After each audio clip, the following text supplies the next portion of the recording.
Welcome to the Verdin Verdict Sports Show. I'm your host, Jacob Verdin. Got G-Sportz with me. It's Friday. We both repping jerseys. Come on, man. We look at trim. How you feeling?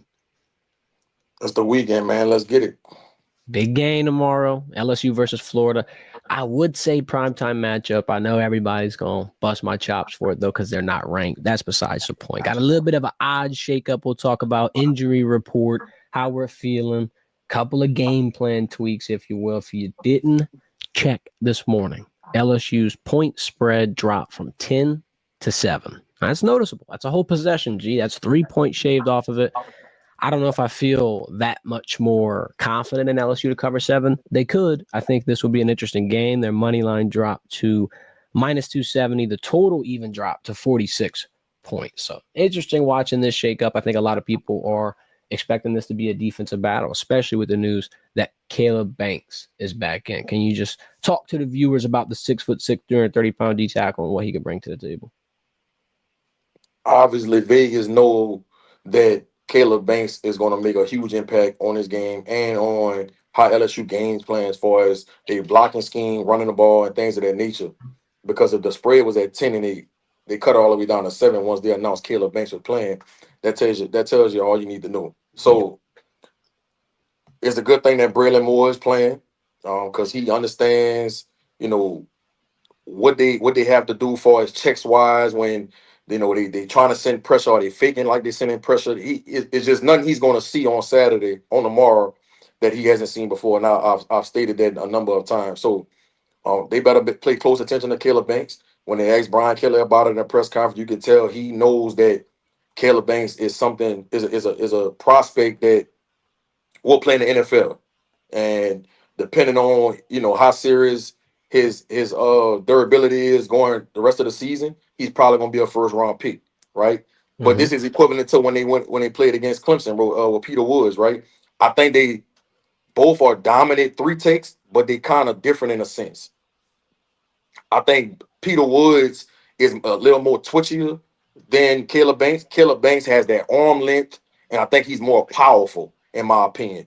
But they both really, really good three techs. So it's gonna present a problem. I'm pretty sure, Bo Davis. I say Bo Davis, Brad Davis, and the rest of their offensive staff is gonna have a game plan to be able to neutralize him. But they still have some other good linemen, like the kid Sapp on the end. He's really, really good.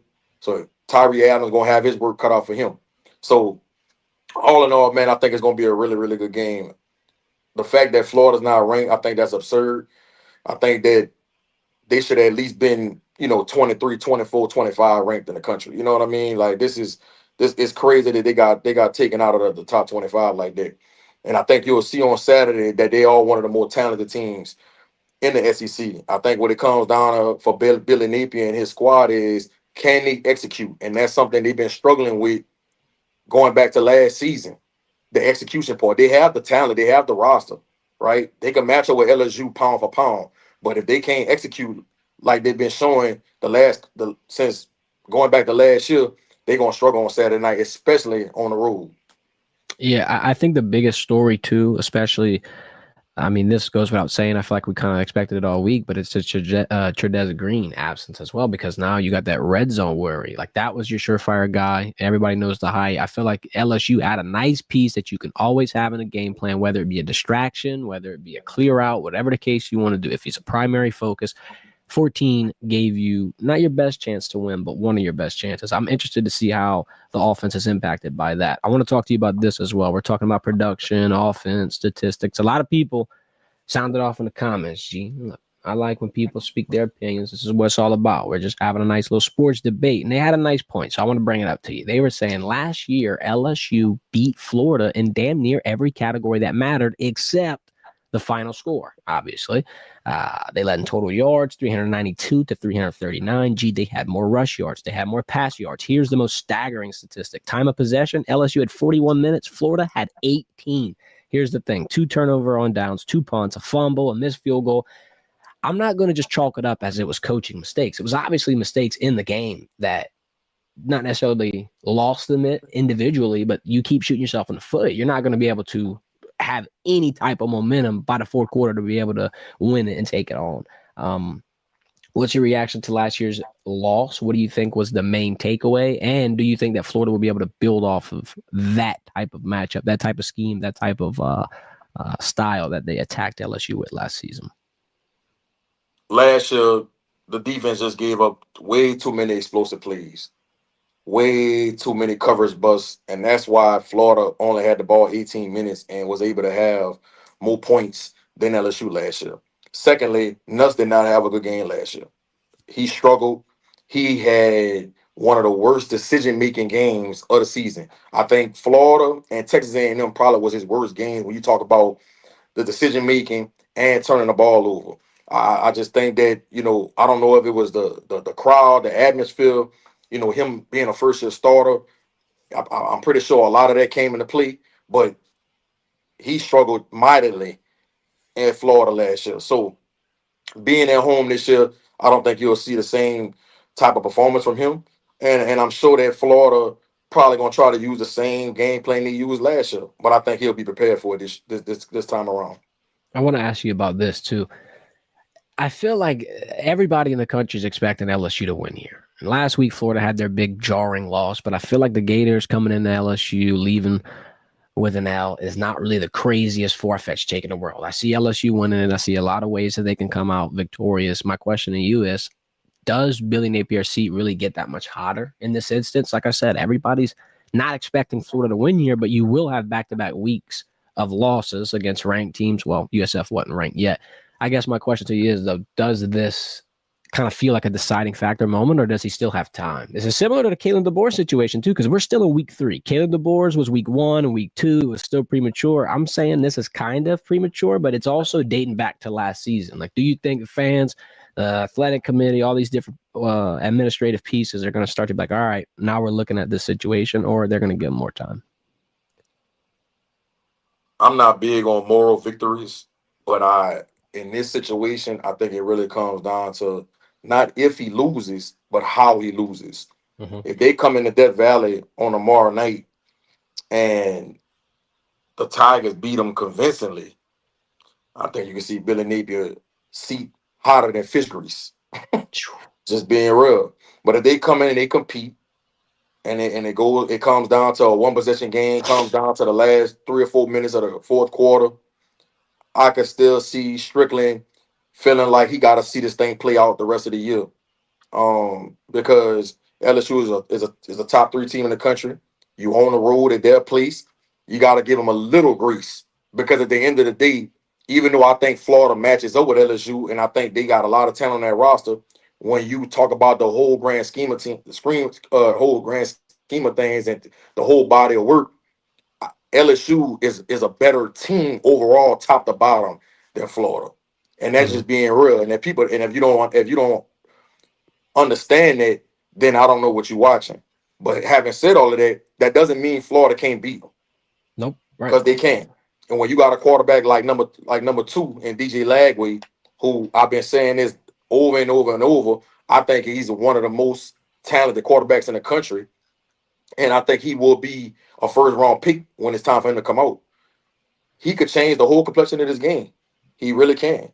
And I think the biggest thing for LSU is they gotta get him to the ground. That was one of my keys on Wednesday when we talked about it. They gotta get him to the ground. They gotta wrap him up. Even when they do quarterback design runs, they gotta make sure they don't allow him to get into that second level, because now you got to worry about guys in the secondary trying to tackle this big monster.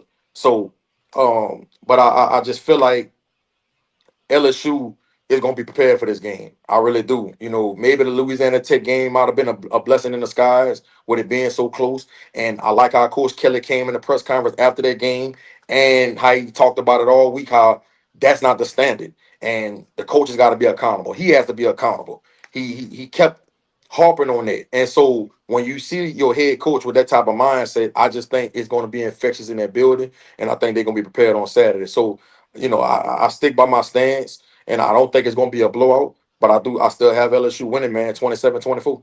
This is their moment. I mean, if you really want to announce your arrival as a top contender in college football, there's no better moment than Saturday night. Start the season 3-0. You're already number 3. I don't know how much higher you can get in this instance. I want to talk about the recruits that are going to be there too, because I feel like as this is a big moment for them, it's also a big moment for Brian Kelly to be able to bolster this class. The first guy I want to ask you about, Elijah Haven, Dunham quarterback, Baton Rouge native. Why, for some reason, do I feel like Florida's got a huge hold on him, and could potentially him being in Tiger Stadium and seeing LSU beat Florida shake things up? Am I getting too optimistic? This recruiting stuff kind of feels like it's obviously never over till it's finally over. But any prospects this weekend that turn your eye? And then what's your thoughts on Elijah Haven and what this could mean for his recruitment? I don't think it matters one way or the other if Florida wins or loses this game, in my opinion.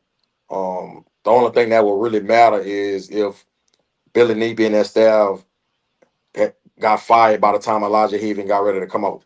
Mm-hmm. But even then, Florida gonna bring in a big name coach to replace him. So Florida gonna always be in a hunt for when you talk about some of these big time prospects around the country. But just going back to Elijah Haven, yesterday they played Live Oak. He had 538 yards and I want to say eight total Oh touchdowns. my God, that man playing Yeah, shit. yeah, they played again. Yeah, and he looked phenomenal, bro. You can tell that he's taking it to another level. You can see that he has arrived, and the physical attributes when you watch him walk on the field, bro. He looked like an NFL player. He does not look like everybody else. He just look a little different when you see him, and he has a good head on his shoulders. I've been around him a number of times. Him and his dad. He comes from a good family on the basketball circuit.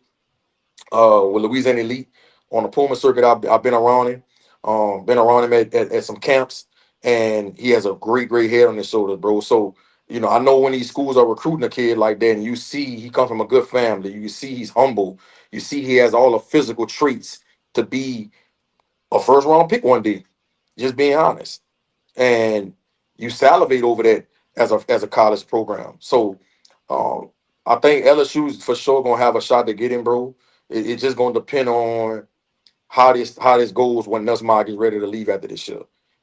What happens? Does Michael Van Buren and Colin Hurley battle it out? And if Michael Van Buren wins the job, he's gonna be there at least 2 years. Does Elijah Haven want to come and sit for a couple years? I don't know. That's questions that has to be answered, throughout the recruiting process. So, but I think LSU got to do everything they can to make sure they keep him home. You I can't you got can't a let a talent like that leave out the state. You just can't no. you can't do it. No, you can't. I have an interesting left field thought that I want to pick your brain about. I talked about this with my buddy. Shout out Jake. Bro, let's say Billy Napier gets fired. Let's say Florida has a into the season, which I feel like could happen if he gets fired. They got a tough ass schedule. They're playing Miami next, I think. Anyway, whatever.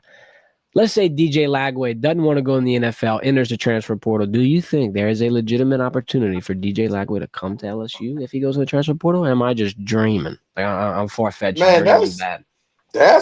that's a interesting take because a lot of people don't know DJ Lagway was close to committing to LSU.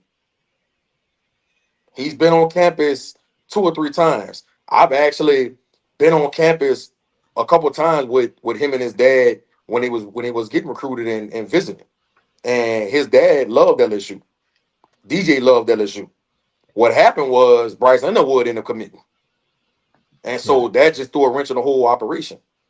So, DJ Lagway could have very well been a LSU Tiger with that purple and gold on, bro. So that's not a horrible take, bro. Like that's very realistic of happening. The thing is, and I'm not calling for Billy Napier to get fired, but if he was to get fired, I just don't know if DJ would leave though. Florida is still one of the blue blood schools, and I can promise you, if they were to fire Billy Napier, they go and get a big name coach, bro. They go and get a hot name. They go and get somebody that's going to revitalize that program.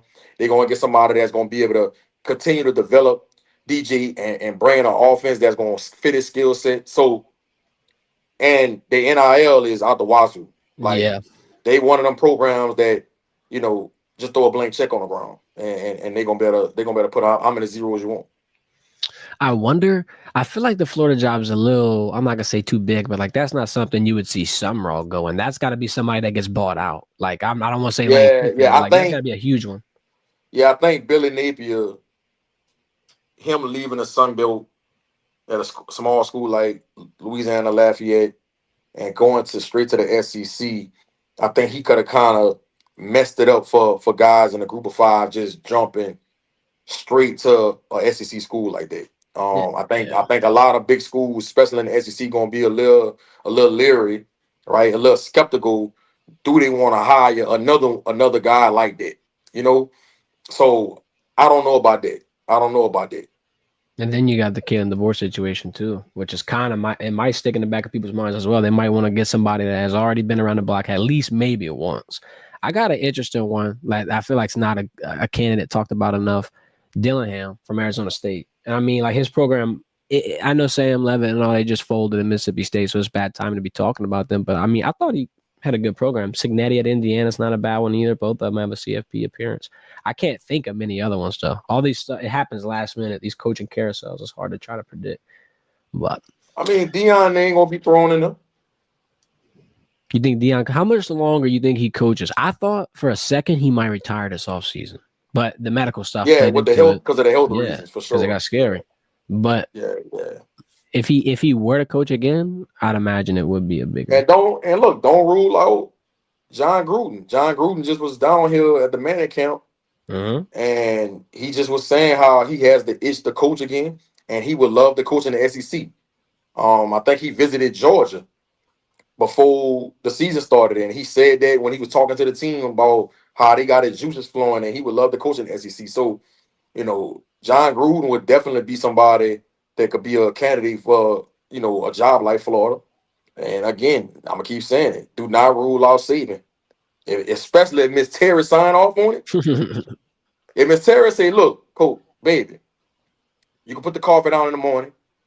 All right, you can put the newspaper down in the morning and go back to doing what you love to do. I'm good with it." Saban gonna be back on them sidelines, bro. I can see it. That would be holy shit. Imagine that headline running through college football. We'd be live for 5 hours straight. 5 hours straight talking about that. Let's do our predictions, G. We wanted to add up the record. I got it. I got the record for you. It's interesting. I thought my record would be a lot worse. I was thinking 2-3, 2-4, 4-3. Your record. Put my record on the screen, man. Come on, put my record on the screen. Man, I don't got no graphic. We're gonna have to. Oh man, come on, man. I'm a visual person. Come on, man. Don't worry. Hold up. I'm making it on the fly. We're gonna be predicting Tennessee, Georgia, Miami, USF. I got our best bets that we have made all season. I think I'm gonna hang your hat on Illinois because I was super confident in Duke and they went out and wham blammed them. I ain't about to lie. They killed them, murked them.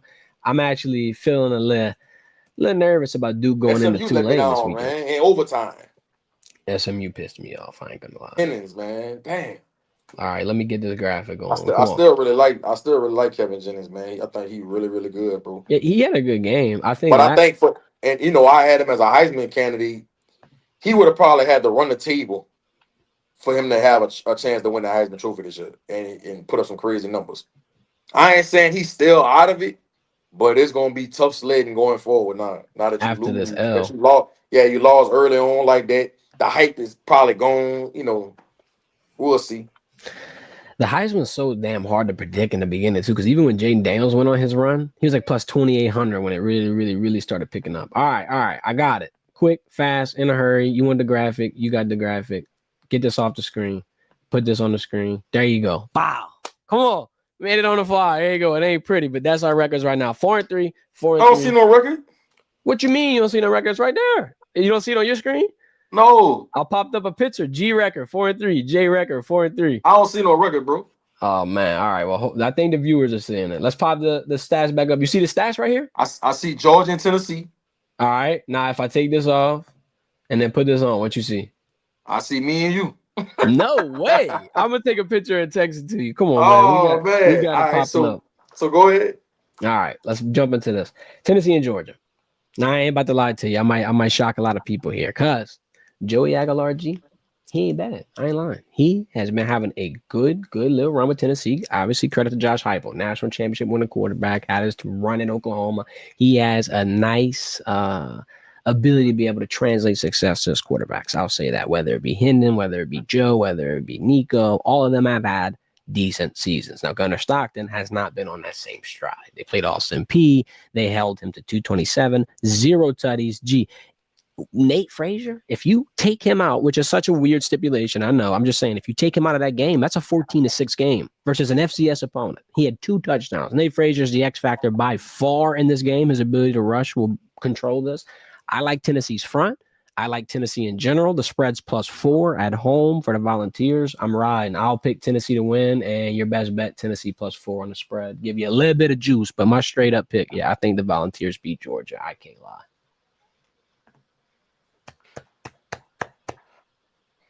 I gotta go with Georgia. It's tough. I think Joey Aguilar, he looked good the first couple weeks of the season. To be honest with you, he looked better than I thought he was gonna look. Me too. Because he wasn't expected to be the starter this year. Nope. And he came quick. I just feel like the lack of experience gonna show up when you go against a Kirby Smart defense. So I got Georgia, bro. I think that running game gonna be tough to stop with Freeze in them. That's the X factor. I think Zachariah Branch and Delp at tight end, they gonna be a factor in this game. Shout out Delp. Yeah, so I got Georgia. I got Oscar Delp's ultimate team card. Dog. Absolute dog. Shout out Oscar Delp. The backup tight end good too. Lucky. He really good too for Georgia. I think the most interesting thing about this entire, let me try to find the statistic about Austin P. Well, hold on. Joey Aguilar, first off, in 2 games, has 535 yards, 5 touchdowns, no picks. Not 1 turnover, had a game with 3 touchdowns, almost 300. I think he had 280 yards. It's not the biggest opponents. It's not like it's a playoff quality. He looked good. He looks good enough where I think if somehow, some way that defensive front can pressure Gunner and put it all on the run game, it could be an interesting one. But it's tough to fade Kirby. I'm just feeling it on the road. Let's move into Miami and USF. Now, this game tough. It seems like I know Miami gonna win. That's what I'm thinking. The money line is -780. Here's why it gets tough, G. I can't give the viewers a -750 money line pick. Well, my straight up pick's gonna be the Hurricanes. Here's where I'm gonna get grimy because this seems contradictory. The spread's 18. Miami can win by 2 touchdowns and a field goal. If you do the quick math, that's 17 points. They still have another point to spare. USF, Byron Brown, this is not a horrible team. They just knocked off Florida. They beat Boise State. They're looking to knock off the next best Florida team. Hey, I think they got Florida State in the end of the season. Either way, regardless, I think Miami wins. I think it could be a 10-point, 14-point dub. It ain't going to be more than 18. I got USF +18 for your pick, but if for my record's sake, G, Miami's winning. I have to specify. First of all, let me shout out my dude, Chavez Brown. Come on, Chavez. Try Paris. Played Mike linebacker at South Florida. Went to Terrebonne High School. Tried Paris. Stand up. Come on. You feel me? But I like South Florida. You know, they've been very surprising. Their quarterback, Brown, has been very dynamic. Somebody I didn't know anything about coming into the season. And I do think the game is going to be close. But I think Miami just going to be too good, bro. I think they got so many weapons on offense. The play calling is phenomenal. I want to say Shannon Dawson is the OC. And he's been doing a really, really good job. Carson Beck, he's a veteran, bro. It ain't nothing he hasn't seen. He's been through the fire. You saw him, the first game of the season against Notre Dame. Bro, he looked good. He looked poised. He made some throws in that game that you was like, damn, you could tell you've been there before. So this gonna be I ain't gonna say it's gonna be a walk in the park, but this gonna be something he's used to being in. So I got Miami winning this game, bro. And I think they win this game by 2 possessions. I got them winning 28-17. Okay. They covered at 17, you think, too? 17. That's 11. That's 11. So they cover at 17. What you mean? Yeah. Like covering 17 means they're not losing by more than 17. Like yeah, for sure. Yeah, I think it's scored 28-17. 17 is a lot. Let's move into A&M and Notre Dame. We saw this one last year. Notre Dame is fresh off of L against the team we just predicted to win, Miami. They kept it close in the end. They had a 17-point fourth quarter. Now, it's the end of the game. That's a valiant effort, though. CJ Carr finding his footing. He has Jeremiah Love to lean on, and Their backup Price had 7 yards per carry on 6 carries. So that's a nice little two-headed monster that they probably did not know they had going into the season. Here's the thing. A&M, obviously defensive-minded with Coach Elko, got a nice quarterback in Marcel Reed. They're in South Bend, though. Notre Dame, as you see on the screen, only minus 238 on a money line. The spread's a little steep at 7. I'll take Notre Dame on this one at home, looking for a bounce-back game. You got a lot of weapons. Defense didn't look great last week. I like C.J. Carr. He ain't bad. He really not bad. CJ Carr definitely impressed me against Miami on the road. To say that was his first game starting, Yep. I think he only gonna get better. But the I think when you look at Notre Dame, what made me even more impressed with them is the pieces they have around him. They got one of the best defenses in the country, and you got Freeman calling that defense. Yeah. Offensively, Malachi Fields, a 6'4" receiver that's a stud. Greathouse on the other side, Paulden and Faison in the slots. And like you said, that two-headed monster at running back with Love and Price. Yep. And that offensive line is stout. I think A&M, I think they in over their head, bro. I think Marcel Reed is gonna struggle. I think he's gonna struggle. I think he's gonna have a tough night. I got Notre Dame winning this game 31-14. Handily. Holy shit. 17. I can see the cover in the 7-point spread. I'm nervous to lay it, but I feel in money line. That'd be 31-14. I got 31-14, bro. This is my favorite. We're giving you an extra. We normally do top 3 games of the week. I could not leave this one off. Darian Mensah coming back to the boot. He transferred after a great season last year. Goes to Duke. He's a good quarterback, G. In my head, I really love to have seen him stay one more year. One more year with Summerall, get him to the playoffs. It ain't me in that situation. I can't fault him. That's a good little paycheck, a nice situation. You're in a good conference, so hats off to him. And Duke's not bad, right? But they lost horribly to Illinois. And I'm underrating Luke Ottemeyer, the whole offense, and really Illinois as a whole. However, Duke did not look like the ACC team that I thought they would. Tulane is hungry as hell. They got a chip on their shoulder. I'm sure Summerall all week has been hyping him up. Like, yeah, cool. He want to leave? Bet. Let's show him what he missed out on. I'm riding Tulane, and it's crazy that Vegas is riding Tulane. Minus 120. Gee, I thought Tulane was the underdogs for sure. Didn't think it would be big. Tulane favored over Duke at home. Shout out to Summerall, what he built. I got them. Tulane, got to ride it. Well, I'm going to tell you like this. Mensah isn't missing out on anything because he got $1.2 million from Duke. Yeah, so let's start there. Shout out to you. Have fun with the brain stroke, buddy. Yeah, Tulane couldn't even come close to that. No, so like I always say, money talking, bullshit walks. But I think Duke gonna come in very hungry, especially coming off a loss like that to Illinois. Summerall will definitely have his team to play. I think them being at home is gonna help him. I definitely have Tulane winning this one in a close one. I think this game is going to be a grinded out defensive game. I got Tulane winning this 20-14. And then I'm pretty sure Tulane walks next week into Oxford. If I'm not mistaken, I believe that's Tulane's next game. They're fired. They're about to get turned up quick. Yeah. Next week, 2:30 in Oxford. Number 17 as of now, Ole Miss. Could you imagine they keep it close here, get a victory, go into Oxford with a little bit of momentum, a little bit of oomph, take out the Rebels before LSU got to play them? Oh, shit. Right. Oh, shit. Before we hop out of here, G, I got to bring this up. I want to revisit our conversation from the other day. Do you think Packers are a contender now or not? If not, I always thought that even like when me and you were talking about this trade, I said I didn't think it moved the needle for the Packers to be the best team in the NFC. And I didn't think it moved the needle for them to be the best team in the division. I still stand on it. I don't know why they having these segments on ESPN saying is the Packers the best team in the NFL. Like, come on, man, pump the brakes. It's only 2 games, right? It's a good 2 games though. I'm not gonna say they look good. They look good, bro. Really? I'm not taking nothing from them, but I need to see at least a 5 to 6 game stretch. I can respect to start saying they're the best team in the NFL. This is I got a couple points. One, Vegas is all over the Packers, and that ain't nothing. Vegas is not your friend, unfortunately. Vegas sometimes is your enemy. They have the 2nd best Super Bowl odds. Now, that's people like myself getting excited. Like the announcer said on the game last night, Kirk Herbstreit. Now they were like, man, Packers fans booking Super Bowl trips already. Damn, gee, win one more game, I might be joining a party. But 2 quality wins. And it's not even like it's quality wins on people that were playoff caliber teams. You had the NFC leader last season. You had the conference champion runner-ups. I'm excited. Jordan Love, 292 yards, 2 touchdowns. My guy, Tucker Kraft, though, 124 yards on 6 catches, showed up big when Jaden Reed got hurt. I want to go out on a limb here and say something really crazy that people are going to tear me up. That's a top 10 tight end in the league. And yeah, it's because of the offensive mind and the quarterback he's got thrown to him. But that big 50-yard breakaway catch, I'm sitting here watching it like, holy shit. This is a weapon that we haven't been talking about. Everybody's so fixated on Dobbs, on Wicks, on Reed, on Josh Jacobs, and rightfully so. Bro, Tucker Kraft is sneaking under the nose. It's 2 weeks in a row with a touchdown. Last point.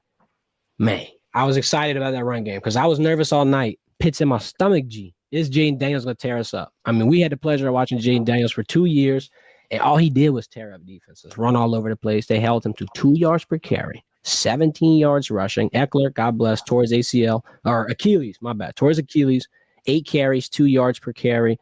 Ja'Cory Krosky Merritt, I think's his name. That's going to be their guy going forward. They got a nice spark plug in him, I can't lie. Commanders are a good squad. It was a nice game. Packers, G, they play the Browns in a week, and then they got the Cowboys in Jerry World. Holy shit. That's going to be emotional. The Packers want to continue this momentum and end up being one of the best teams in the NFC. They're going to have to get Matthew Golden going. Yeah. You picked him in the first round. He's supposed to be one of your top receivers. He has been non-existent the first 2 weeks of the year. So, he's gonna have a good opportunity with Jaden Reed because I'm afraid that he'll be out 2 weeks. Yeah, so they got to get Matthew Golden implemented into this offense and get him going. If you don't, teams are gonna start to watch film and they're gonna start game planning and they're gonna take away the tight end. And I know Josh Jacobs running that ball really, really good right now. Yeah, they gotta get Matthew Golden going. I think he is the key to keep the momentum and the offense going in the right direction. Yeah, Golden only had 16 last night. They almost connected on a big one, but almost don't count. And then the Jacobs point, 11 straight games counting the playoff game with a touchdown. Holy shit. That's a good little piece to lean on. Who's your Super Bowl pick, though? We were just talking about at the beginning. If you had to pick, knee-jerk reaction. I'm going to go hot take Buffalo Bills. I don't know, though. It is early. Vegas ain't your friend because the Bills are the number one odd team to win. So probably not going to happen. But I'm going... and it's really, really early to say this. Mm-hmm. I'm really going off of roster talent, coaching, and things like that. I'm going Ravens in the AFC. Any rebuttal to that? No, I like the Ravens. I like Lamar Jackson. Derrick Henry is a damn beast. DeAndre Hopkins got active. Zay Flowers scoring. John Harbaugh, a nice guy. Okay, I feel it. Who's the NFC? NFC, I'm torn.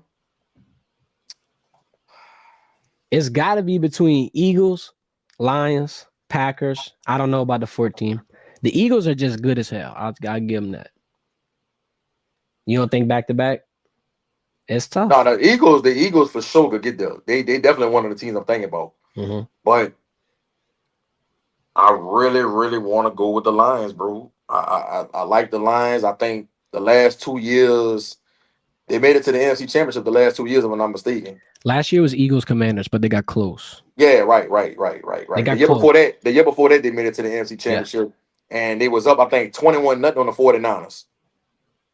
And they lost the lead.